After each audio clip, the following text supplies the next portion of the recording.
विद्रोह प्रभात live channel की खबरें निरंतर देखने के लिए इस चैनल को सब्सक्राइब करें। सब्सक्राइब करने के लिए सबसे पहले इस सब्सक्राइब बटन को दबाएं। सब्सक्राइब बटन को दबाने के बाद में यहाँ पर बेल आइकन आ जाएगा। बेल आइकन को दबाते ही विद्रोह प्रभात की खबरें आप तक निरंतर पहुंचती रहेगी।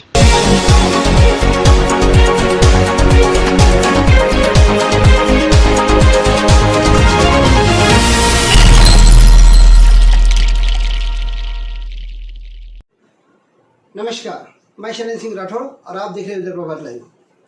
हम बात कर रहे हैं अमरावती जिले की सबसे बड़ी नगर पालिका अचलपुर नगर पालिका की।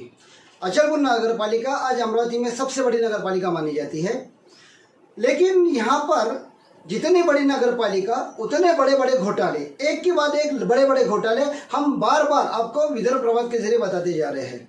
इस बार जो यहाँ पर घोटाला हुआ है वो यहाँ पर हुआ है फायर ब्रिगेड की गाड़ियों की जो यहाँ पर खरीदी की गई है। इन खरीदियों में बहुत बड़ा घोटाला सामने आया है। अगर हम घोटाले की बात करें तो यहाँ पर 2 से 3 गाड़ियाँ खरीदी गई है। ये गाड़ियाँ खरीदते वक्त इनका बिल जो बनाया गया वो लगभग 1 करोड़ के आसपास में आ गया है, लेकिन हकीकत में जब हमने इसकी जांच पड़ताल की तो 40 से 45 लाख का डिफरेंस आज यहाँ पर निकलता जा रहा है। कुछ खास इसी तरह की गाड़ियां अभी अंजनगांव नगर पालिका में भी ली गई थी और हमने अमरावती तक जो जाकर एक पूरी छानबीन करी तो हमारे भी ध्यान में आ गया कि यह खरीदी में बहुत बड़ा गड़बड़ घोटाला सामने आ रहा है। आज इस बारे में अचलपुर नगर पालिका के पार्षद सल्लू भाई, इन्होंने भी अपनी एक शिकायत कलेक्टर साहब इनके पास में दर्ज करा दी है। सल्लू भाई इनके मुताबिक फायर ब्रिगेड की गाड़ी जो खरीदी गई है इसके पासिंग पर ही सबसे बड़े सवाल इन्होंने उठा दिए। अब आखिर में पार्षद सल्लू भाई का क्या कहना था, सबसे पहले आप वो देख लीजिए। सल्लू भाई, नगर पालिका की फायर ब्रिगेड डिपार्टमेंट है, यहाँ पर अभी कुछ गाड़ियों की खरीदी हुई है। गाड़ियों की बिल जहाँ तक हमने जो सुने हैं ये 90 लाख या 90 लाख के ऊपर के बिल ये बताए जा रहे हैं, लेकिन कुछ लोगों का ऐसा भी कहना है कि बिलों में जो तफावत आ रही है वो लाखों के करीब में आ रही है। साथ ही ये भी चर्चा है कि यहाँ पे गाड़ियों की खरीदी में, गाड़ियों के पासिंग में कुछ तो भी ऐसा गोलमाल हुआ है जिसकी जानकारी यहाँ के लोगों को नहीं है। इस बारे में आपको क्या जानकारी है? मैंने एक कंप्लेंट किया जिला अधिकारी को, मुख्य अधिकारी साहब को और नगर अध्यक्ष मैडम कि जब ठीक है BS4 का पासिंग की लास्ट टाइम आ गया था मार्च महीने तक, जब अपने पास पहले 2 चेसिस खरीद के आए हुए थे, उसके बाद में प्रशासन की तरफ से अपने को निधि उपलब्ध हुई फायर ब्रिगेड बनाने के लिए, अग्निशामक बनाने के लिए। लेकिन अपन आनन फानन में जब RTO पासिंग हुआ तो RTO पासिंग में दोनों गाड़ियों के जब मैंने माहिती निकाला RTO ऑफिस से, पर्टिकुलर उसका निकाला, पर्टिकुलर में यह आया एक गाड़ी गार्बेज टिप्पर के नाम से रजिस्ट्रेशन है, दूसरी गाड़ी LTL कैब के नाम से, गुड कैरियर्स के नाम से रजिस्ट्रेशन है। अब उस पर आपने दोनों भी फायर बना लिए, ठीक है, बना लिए फायर, अच्छी बात है, इसमें कोई दो मत नहीं है, शहर को ज़रूरत है फायर ब्रिगेड की। लेकिन मेरा बोलने का उद्देश्य यह है कि अगर नगर पालिका प्रशासन कोई भी काम करता तो उसको काउंसिल के सामने लाना चाहिए था, कि उन्होंने बॉडी के सामने ये लाना चाहिए था कि अपन ने जो ये पासिंग करा इसको डिसमेंटल करके इसके ऊपर अग्निशामक बनाने का ठहराव उन्होंने लेना अनिवार्य था। उन्होंने ऐसा ठहराव नहीं लेते हुए मेरे समझ में नहीं आ रहा ये गाड़ियाँ कैसी बने। ठीक है, RTO ऑफिस को ये अधिकार है कि वो बाद में पासिंग बदल सकते हैं, BTTI के जरिए से वो पासिंग बदल सकते हैं, लेकिन वो सिविलियन गाड़ियों का बदल सकते हैं। अगर प्रशासन की गाड़ी का बदलना है तो उनको ठहराव की ज़रूरत है। अब ये समझ में नहीं आ रहा कि अब ये इस पर अग्निशामक कैसी लिख के आएगा। इसके लिए मैंने जिलाधिकारी साहब को, RTO साहब को, सभी को मैंने अवगत करवाया कि ये बड़ी, और रहा सवाल बॉडी का जो है उसमें दोनों गाड़ियों में तो थोड़ा सा जो टेंडर आए थे, जो उन्होंने टेंडर मैडम के टाइम का है, ये तो सब कुछ मैडम ने किए थे। अब उसमें जो सबसे लोएस्ट था उसको जिन्होंने काम दिए, लेकिन हमारा ये बोलने का था कि इसमें लगा क्या, ये जरूरी हमको तो बताओ इसमें कौन कौन सी वस्तु कितनी की है। हम ये नहीं बोल रहे कि इसमें कुछ हुआ या भ्रष्टाचार हुआ, लेकिन हमको भी तो ये मालूम होना चाहिए कि इतने रुपए की वस्तु कौन सी लगी हुई है। बस हमारा यही बोलना है। मैंने RTO साहब से भी मैंने रिक्वेस्ट किया कि जब तक ये ठहराव होता नहीं आप उसका पासिंग बदलो मत। यही मेरी विनंती है कि गाड़ी सही ढंग से होना चाहिए, क्योंकि आज हम हैं कल नहीं रहेंगे, लेकिन ये चीज़ बराबर वस्तु जो इतनी महंगी मोल की खरीदी है ये बराबर रहनी चाहिए। बस यही मेरा बोलना है। जय हिंद। जैसे कि आपने देखा कि पार्षद सरू भाई ने साफ साफ कहा कि पासिंग के लिए जो परमिशन लेके गई थी वो सब गलत तरीके से ली गई है। मतलब कुछ यहाँ पर गोलमाल की शुरुआत यहाँ पर ही हो गई थी। अभी हमने आपको हाल ही में बताया था कि पेंशनपुरा परतवाड़ा की पेंशनपुरा एरिया में एक घर में आग लग गई थी। वो आग को बुझाने के लिए इनके दो गाड़ियां फेल हो गई थी। कर्मचारी फेल हो गए थे, कर्मचारी हाथ बांधकर गाड़ियों पर खड़े हो गए थे। ऐसे नाकारा कर्मचारी को देखकर यहाँ के लोगों ने उनके हाथ से पाइप छीनकर आग बुझाकर खुद को ही सब आग से बचा लिया था। इस बारे में जब हमने यहाँ के फायर ब्रिगेड के अधिकारी से बातचीत की तो उन्होंने हमें यह हैरानीकारक जानकारी दी कि लोगों ने हीरो बनने के लिए सब ये काम किया। मतलब 4-5 लोग जो अपनी जान जोखिम में डालकर फायर ब्रिगेड का पाइप लेकर आग के घर में घुस गए थे, वहां पर उनकी जान भी जा सकती थी। लेकिन इन अधिकारियों का बोलना यह है कि इन्हें आग बुझाने नहीं जाना था, इन्हें हीरोगिरी करने जाना था और इन नागरिकों को हीरो बनना था, इसलिए उन्होंने ऐसा काम किया। याबाबत तुमचं जर म्हणणं आहे की काल आम्हाला 6:30 वाजता पेंशनपुऱ्यामध्ये वर्दी मिळाली आगीची, अशी ठिकाणी अशी आगीची घटना घडलेली आहे। त्या प्रसंगी माझी गाडी पहिलं फर्स्ट टर्नआउट असं 10:82 तो मला तिथे तात्काळ दाखल झाला। तो तात्काळ दाखल झाला त्याने आग आटोक्यात आणण्याचा त्यांनी पूर्णपणे प्रयत्न केला। त्या व्यतिरिक्त मग मला अजून दुसरा फोन आला तिथून की बाबा आम्हाला बॅकअपसाठी अजून एक गाडी लागली, तर दुसरी गाडी तिथे पोहोचली। मग त्या क्षणी तिथं जी पब्लिक होती, क्राऊड होती, अग्निशमन विभाग हे लोकांच्या सेवेसाठी, लोकांचा जीव वाचवण्यासाठी आहे आणि आम्ही त्यासाठी बांधील आहोत। पण याच्यामध्ये जर कोणी पब्लिक असेल, आम पब्लिक आम्हाला असते, ती जर हातातून पाय घेत असेल तर आम्ही फक्त अपोज करू शकतो, पण आम्ही त्याच्याशी वादविवाद नाही करू शकत। त्या स्टेजला मग पदाधिकाऱ्यांचं काम असतं, पोलीस प्रशासन आहे, तर तुम्ही लोक आहात की तुम्ही त्यांना आव्हान करा की हातातून ब्रांच घेऊ नका किंवा ह्या गोष्टी आम्ही तर माझ्याकडून मी स्वतः तिथं आगीच्या घटनाच्या स्थळी दाखल होतो, माझा कर्मचारी होता, आम्ही आमच्याकडून प्रयत्न केला कारण आमचं आगीवर नियंत्रण आणायचा पहिला हे होता आमचा उद्देश आणि त्या उद्देशानुसार आम्ही काम करत होतो। पण त्या ठिकाणी जमावाने जर एखाद्या ठिकाणी ब्रांच घेतली असेल आणि ते करत असेल त्याबाबत आम्ही प्रयत्न करू शकतो, पण आम्ही त्याच्याशी वाद किंवा आम्ही त्यांच्यासोबत हित करू शकत नाही। फक्त साहेब याच्यामध्ये कसं राहतं, हा प्रकार निंदनीय म्हणणं मला तर वाटत नाही साहेब योग्य आहे, कारण अग्निशमन विभाग हा लोकांचा जीव वाचवण्यासाठीच असतो। मग ह्या पद्धतीला मग तुम्ही लोकांनी पण सहकार्य केलं पाहिजे पब्लिकने की बाबा आग आहे, धोका आहे, हे आहे, तो सुजाण नागरिकच होता, ज्यांनी तो आगीचे ते घेतलं तो सुजाण नागरिक आहे। हे समजायला पाहिजे आणि अग्निशमन विभागाला जर त्यांचं काम योग्य रीतीने करू दिलं तरी आगीला एवढा वेळ लागला आटोक्यात येण्यासाठी, तो आम्ही अजून लवकर आणला असता। याबाबत मी जनतेलाच आवाहन करतो की अशा ठिकाणी जेव्हा आग लागते त्या ठिकाणी तुम्ही जर जास्त पॅनिक होऊन आणि जास्त क्राऊड करून जर आम्हाला सहकार्य याच्यासाठी करा की कुठे पाण्याचा सोर्स आहे का, रस्ता मोकळा करून द्या। पण या ठिकाणी जर तुम्ही ह्या गोष्टी करत असणार तर या गोष्टीसाठी पुढे जर काय झालं तर जबाबदार शासन नाही, तुम्ही स्वतः हाताने जर तुम्ही या गोष्टी करत आहात। यावरती पोलीस प्रशासन होते की ते अधिकारी, मी साहेबांना सांगितलं, मग साहेबांनी त्वरित त्यांच्या हातातून तो ब्रांच घेऊन आमच्या हातात दिलेली आहे। हातामध्ये घेण्याचं कारण ते होतं, त्यांचं म्हणणं असं होतं की जेव्हा फायर ब्रिगेड आग विझवायला आली तेव्हा आधुनिक जी काही गाडी गेली असेल तिथे त्या गाडीमधनं पाणी यांच्याकडनं निघत नव्हतं असा आरोप केला आहे। म्हणजे ती तुम्हाला हँडल झालेली असा आरोप केला तुमच्याकडे, म्हणून त्यांनी हातात घेऊन मी करतो हे सगळं म्हणून तो आतमध्ये गेला नाही साहेब असा विषय आहे। नाही, हे पहा, आरोप प्रत्यक्ष लोक आरोप करतात, ड्युटी आणि यामध्ये आरोप करताना असतील हा पार्ट वेगळा आहे। पण मी स्वतः तिथं घटनास्थळी हजर होतो। पहिली गाडी गेली, पहिल्या गाडीने मॉनिटरनं पाणी मारल्यानंतर ती गाडी खाली झाली, दुसरी गाडी गेली, दुसरी गाडीमध्ये जर गोंधळमध्ये जर पब्लिक आहे, हातात ब्रांच आहे, मी लिव्हर ऑन करतो तिथं कोणी लिव्हर बंद करून ठेवलं होतं, त्यासाठी साहेब मी जबाबदार नाही। अग्निशमन विभाग हे तिथे गाडीजवळ एक माणूस उपलब्ध होता, पण तो गाडीचं इंजिन स्टार्ट करणार, तर नंतर मग तो गाडीचं पंप स्टार्ट करणार, त्या पिरियडमध्ये पंप स्टार्ट केलं, पाणी यायला विदिन 5 ते 10 सेकंद लागतील ना, त्या सेकंडमध्ये पाणी येत नाही, मग कोणी लिव्हर ऑन करून ऑफ करून ठेवत होता।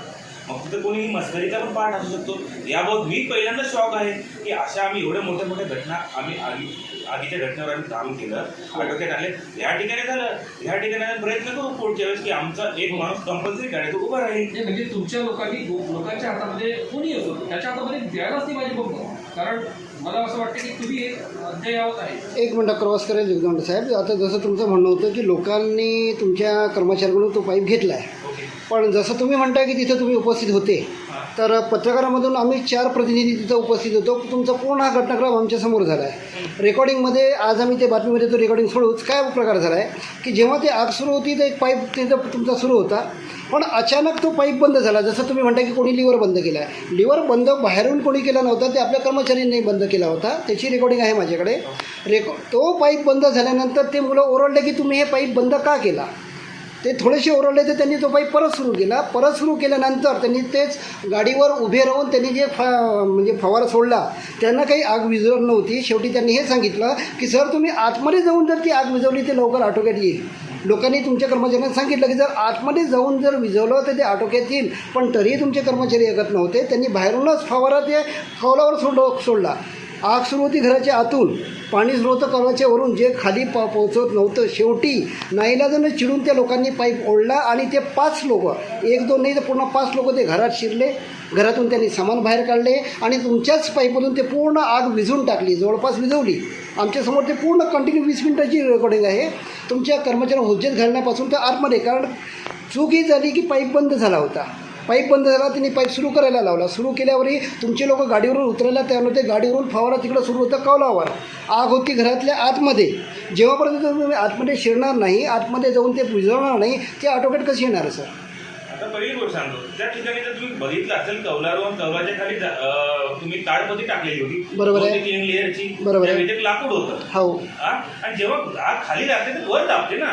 वर तापल्यानंतर ते प्लास्टिक जवळ खाली पडतं. त्या घटनेत जर कोणी इसम जखमी झाला, डोक्यावर पडलं, याच्यावर पडलं, काय झालं, ही जबाबदारी सगळ्यात महत्वाची जबाबदारी असते. आग विझवताना आपलं प्राण, लोकांचा प्राण वाचूनच तिथं काम केलं जातं. तिथं जर पॅनिक होऊन जर काम केलं आणि ह्या घटनेच्या गडबडमध्ये जर कोणता हादसा झाला तर त्या जबाबदार आम्ही धरू शकतो. ह्या गोष्टीसाठी फर्स्ट एड बेसिकमध्ये मॉनिटरनं आम्ही वरून कुलिंग केली. गाडीच्या वरून मॉनिटर चालू केला, कारण आग ही खाली लागली होती पण आग ही जळत वर येते. वर येत असल्यामुळं कौलाचं गंभीर होते. कौलं थंड कुलिंग केली. जोपर्यंत आम्ही कुलिंग करणार नाही तोपर्यंत आम्ही मध्ये पोहोचू शकतच नाही. पण सर एक गोष्ट आपण ॲग्री कराल की ज्यावेळेस हे 5 लोक त्या घरात शिरले, 5 लोकांनी जो पाईप घेऊन गेले, आग 10 ते 15 मिनटात पूर्ण तिने विझून टाकली. 10 ते 15 मिनटं लागले सर त्यांना. ज्याच्या अगोदर अर्धा तास फक्त म्हणजे पाणी सोडणं सुरू होतं. 10 ते 15 मिनटात पूर्ण आग विझली आणि धूरच्या धूर पूर्ण मग बाहेर निघाला. आणि म्हणताय तुम्ही जर ते ताळपत्रीची जे प्लॅस्टिकची होती, आजही आम्ही शूट करून आलो, ती ताळपत्री तशीच होती. फक्त मधातला भाग जो जळाला जो वरच्या भागला होता. मला वाटते ताळपत्रीचा दोष नव्हता. नाही, 1 मिनटं सर. आणि राहिलं तुमच्या कर्मचाऱ्यांच्या लोकांनी त्यांना विनवणी केली की तुम्ही पाईप परत सुरू करा. जेव्हा ते ओरडले तेव्हा तो पाईप सुरू झाला. आणि हातातून केव्हा घेतलं, जेव्हा ते कर्मचारी ऐकायला तयार नव्हते की आतमध्ये आपण विझरू शकतो. ते वरूनच शेवटी एकानं तो ओढला की आम्ही जातो आतमध्ये, आणि ते 5 लोक घरात घुसले आणि 10 ते 15 मिनटात त्यांनी पूर्ण आग विझवून ते बाहेर आले. नाही, याच्यामध्ये तुम्ही काय म्हणताय, तुमचं म्हणणं आहे अगदी योग्य आहे. पण जोपर्यंत त्या ठिकाणी ते सदरील घरे मातीचं होतं. हां, बरोबर आहे. सदरील घरे मातीचं असून त्याला लाकडं आणि कौलं होते. त्या ठिकाणी आग लागली, लाकडं ढिले झालेली राहतील. ओके. त्या व्यतिरिक्त पब्लिक वर चढत होती. मी त्यांना विनंती करत होतो की बाबा वरून खाली उतरा, ऑलरेडी खाली माणसं आहे, तुम्ही वजन पडल्यावर ते दबल आणि काय होईल, एखादा हादसा होऊ शकेल, एखादी घटना होण्याचे चान्सेस खूप होते. आणि त्या व्यतिरिक्त आपण जेव्हा पाणी मारलं होतं ती मातीची भिंत कम्प्लीट ओली झालेली होती. या पिरियडला जर आपण अचानक मध्ये गेला आणि ती भिंत कोसळली काही हे झाला, जबाबदार आम्हीच धरू. या पद्धतीने अग्निशमन विभाग हे टेक्निक वापरूनच आग आटोक्यात आणण्याचा प्रयत्न करतो. पण ह्यामध्ये जर असं वाटत असेल की बाबा अग्निशमन विभागाच्या कर्मचाऱ्याकडून कुठं दिवाणगाई झाली किंवा ड्युटीमध्ये काम चुकारपणा झाला, तर याबाबत मी माननीय मुख्याधिकारी साहेब यांच्या मार्गदर्शनाखाली राहून त्यांच्यावर काय योग्य ती ऑफिशियल कारवाई करण्यासाठी मी पुढं फॉरवर्ड करेन. आमचे म्हणणं तेच होतं सर, जे लोकांनी जे पाईप आपल्या हातात घेतला तो त्यांचा नाईलाज झाला. कारण ते पूर्ण रेकॉर्डिंग आम्ही कंटिन्यू 20 मिनिटाची घेतलेली आहे, ते आम्ही पूर्ण क्लिअर केल्या त्या गोष्टी. तुमच्या कर्मचाऱ्यांनी विनंती केली की ते पाईप सुरू करा, तेव्हा त्यांनी सुरू केलं. तुमच्या कर्मचाऱ्यांना त्यांनी म्हटलं की दादा आग इकडं जास्त दिसले, इकडं पाणी घ्या, पण त्यांनी ऐकलं नाही. ते गाडीवर उभे राहूनच त्यांनी तसंच फवारा सुरू ठेवला आणि 10 मिनिटात हे लोक आतमध्ये घुसून ते विझून टाकतात. एक गोष्ट सांगतो, ही आग तुम्ही जर म्हणता अग्निशमन विभाग आहे, तज्ञ लोक आहेत, ट्रेन लोक आहेत, त्यांना आगीवर काम करायचा अनुभव आहे, आगवर कसं हे करायचं. तर त्या व्यतिरिक्त मग तज्ञ लोक असताना हे लोकांनी हातातून घेणं योग्य नाही. सर, पण आम्ही sir sir sir sir sir एक मिनिट, नाही एक मिनिट क्रॉस करतोय. तीन मिनिटाची रेकॉर्डिंग आजच्या बातमीमध्ये मी सोडतोय. 3 मिनिटाची रेकॉर्डिंग. तुम्ही जे म्हणता की तुमचे तज्ञ लोक गाडीवर हातावर हात असे बांधून उभे झालते, तेव्हा त्या लोकांनी पाईप ओढला. नाईलाज झालता लोकांचा. म्हणजे ते काही करा, त्यांनी हातात हात धरला आणि ते पाईप त्यांनी सोडून दिला की आम्ही बंद केलं आहे म्हणून. इकडं आग सुरू होती, तुमचे लोक हात घेऊन उभे होते. 3 मिनिटाची कंटिन्यू रेकॉर्डिंग आहे सर माझ्याकडे. याबाबत दोषी असतील तर यांच्यावर योग्य ती ऑफिशियल कारवाईसाठी माननीय मुख्याधिकारी यांच्याकडे बरं, हा जरा एक प्रकार. आणि सर दुसरं आमचं म्हणणं एक आहे की सध्या आपण ह्या नवीन गाड्या आणलेल्या आहेत. आपल्या म्हणण्याप्रमाणे हे फुल्ली ऑटोमॅटिक होत्या, म्हणजे ॲडव्हान्स टेक्नॉलॉजी ज्या गाड्या होत्या, या पूर्ण ॲडव्हान्स टेक्नॉलॉजीचा तुम्हाला नेमका इथं काय उपयोग झाला, मला ते थोडंसं जाणून घ्यायचं आहे. उपयोग म्हणजे सदरी गाड्या या लवकरच आता ओपनिंग झालेली आहे. या गाड्या लवकरच सेवेसाठी दाखल होतील. बरोबर आहे. दुसरी गोष्ट, आज सकाळीच एक आग लागली होती सावळापूरला, जिथं मी स्वतः प्रत्यक्ष गाडीसोबतच गेलो होतो. गाडी गावाच्या बाहेरच थांबली कारण रस्ते संकरित होते. आता आम्हाला कल्पना असते की रस्त्यात म्हणजे संकरित असतो तो काही भाग आहे, पण जर आपल्याकडे ऑप्शनल गाड्या आहेत, 1 नाही 2 नाही 3 आहेत, लहान गाडीही आपल्या डिपार्टमेंटकडे होती, आम्हाला अर्धा तास फक्त तिथं बाहेरच थांबावं लागलं कारण गाडी आतमध्ये जाऊ शकत नव्हती. शेवटी गावकऱ्यांनी आपल्या हातानं बाकेटा घेऊ ते म्हणजे गावात पोहोचून जर गाडी घटनास्थळावर पोहोचू शकत नाही, आणि जर आपल्याकडे 3 गाड्या अवेलेबल आहेत, तर मग या गाड्या इथं कशासाठी ठेवल्यात? 3 गाड्या अवेलेबल आहेत. याच्यामध्ये सदरी आगीची घटना ही नगर परिषद क्षेत्राच्या बाहेरची आहे. अच्छा, ठीक आहे. काही ठिकाणी अनुभव असा येतो, अजीर्ण रस्ते आहेत, अशा ठिकाणी गाड्या जाऊ शकत नाही. काही ठिकाणी असं आहे की शेतात आग लागते, धुरा पेटतो, पण त्या ठिकाणी शेतामध्ये नांगरणी केलेली जमीन असेल, भुसभुस असेल, गाडीचं वजन जास्त आहे, ह्या ठिकाणी जर गाडी पोहोचू शकत नाही, तर त्यासाठी तर अग्निशमन विभाग दोषी असं म्हणणं तरी मला असं वाटतं योग्य नाही. दोषीचं म्हणणं नाही सर. जर आपल्याकडे फॅसिलिटी अवेलेबल आहे, लहानही गाडी आहे, मोठीही गाडी आहे, मग जर आपल्याला माहिती आहे की तिकडं मोठ्या गाडीचा त्रास होऊ शकतो, तर आपण लहान गाडी पाठवू शकली असते ना सर? लहान गाडी पाठवण्यापेक्षा तिथे आगीची घटना ही आग गावामध्ये रुरल एरिया असतो, तिथं पहिली गोष्ट लाईट, एखादी आगीची घटना दिला विद्युत पुरवठा खंडित असतो. त्या पिरियडात तिथं आग जर शेताची असेल तर पाणी जास्त आवश्यकता असते रोडसाठी. त्या ठिकाणी जर कमी साठ्याची पाणी गाडी पाठवली आणि ती गाडी वापस आगीवर काम करते, वापस खाली जाणार, वापस भरणार जाणार, त्यासाठी मोठ्या कॅपॅसिटीची गाडी पाठवतो आम्ही, जेणेकरून आग लवकर आटोक्यात आली पाहिजे. आणि या ठिकाणी जर रस्ता अरुंद असेल किंवा हे असेल तर याच्यासाठी तर आम्ही मग दोषी तर राहू शकत नाही. बरोबर आहे. पण कालच्या घटनाक्रमामध्ये सर आपल्या कर्मचाऱ्यांची एक दिरंगाई म्हणा की म्हणजे जो तुम्ही त्याला शब्द देऊ शकता, हा प्रकार झालेला आहे. ऑन रेकॉर्डमध्ये आम्ही घेतल्या, ते रेकॉर्डिंग आम्ही कंटिन्यू घेतलेली होती. जर असे कर्मचारी जर आपले हे याच्यात राहिले तर याच्यावर आपण कारवाई कराल का आणि कशा प्रकारे करा, मला इतकं जाणून घ्यायचं आहे. तर अशा याच्यामध्ये तुम्ही सांगितल्याप्रमाणे याबाबत आम्ही माननीय मुख्याधिकारी साहेबांचं मार्गदर्शन घेतो आणि याबाबत ह्या लोकांना आम्ही योग्य ती कारवाई. जैसा कि आपने देखा कि फायर ब्रिगेड के अधिकारी जोगदंड इन्होंने साफ साफ कहा कि इसमें इन लोगों की कोई गलती नहीं है, इनके कर्मचारियों की कोई गलती नहीं है. ये जो आग लगी है इसमें इनका सब कुछ योगदान बराबर था, लोगों ने यहाँ पर हीरोगिरी कर डाली. आज पहले भाग में तो हमने आपको सबसे पहले बता दिया कि पार्षद सल्लू भाई ने क्या कहा, वो अपनी गलती छिपाने के लिए जोगदंड इन्होंने क्या क्या बहाने कर डाले. कल दूसरे भाग में हम आपको बताएंगे कि आखिर में गाड़ियों की खरीदी किस तरीके से हुई है, गाड़ियों की खरीदी कीमत क्या थी, गाड़ी खरीदी होने कितनी चाहिए थी, और अभी इनके बिल कितने निकल के आ गए, और आज के तारीख में इनके सब बिल पास कर दे भी दिए गए. इतनी जल्दी भुगतान करके इन्होंने ये भी एक रिकॉर्ड बना डाला. तो इस घोटाले की पूरी जानकारी अब आप देखना न भूले कल इसी वक्त. तो इसी तरह की खबरों के साथ में हम आपसे फिर से मिलते रहेंगे. तब तक लिए इजाज़त दीजिए. नमस्कार.